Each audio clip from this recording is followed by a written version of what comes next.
अभी आप सुन रहे हैं महाकाल म्यूजिक 2 का शानदार प्रस्तुति। महाकाल म्यूजिक 2 का नए नए ऑडियो वीडियो देखने के लिए चैनल को सब्सक्राइब करें और बेल आइकन दबाना ना।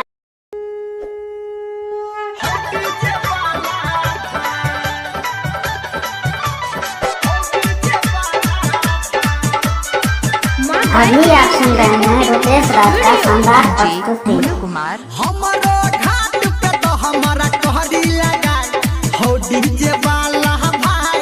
हमारो घाट पे तो हमारा कहरी लगाए हो डीजे वाला भाई। हमारो घाट पे तो हमारा कहरी लगाए हो डीजे वाला भाई। हो डीजे वाला भाई हो।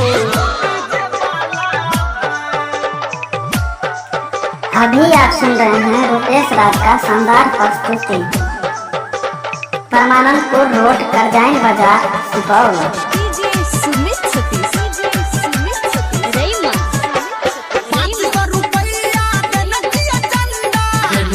चंदा हो देने दिया चंदा 500 रुपया हा देने दिया चंदा। ऑपरेटर के तोरा बजाए हो डीजे वाला भाई। हमरो घाट पे तो हमारा कहरी लगाए हो डीजे वाला भाई। हमरो घाट पे तो हमारा कहरी लगाए हो डीजे वाला भाई। हो डीजे वाला भाई बुझलो हो।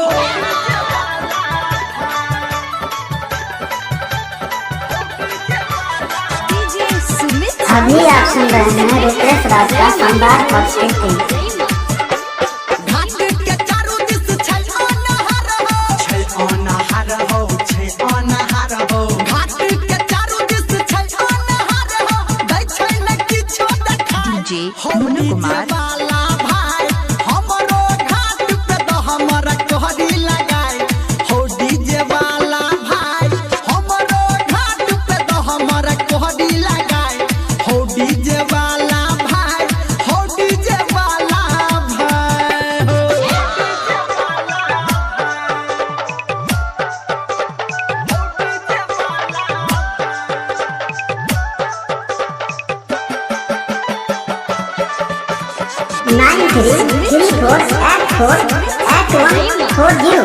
राइटर सनी संगे तोरा कहनी रमलिया। कहनी रमलिया धर्मेंद्र नी रमलिया। राइटर सनी संगे तोरा कहनी रमलिया।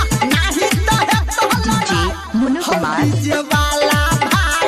हमरो घाट पे तो हमारा कहरी लगाए हो डीजे वाला भाई। हमरो घाट पे तो हमारा कहरी लगाए हो डीजे वाला भाई। हो डीजे वाला डीजे मुन्नू कुमार उसी घाट डीजे मुन्नू कुमार उसी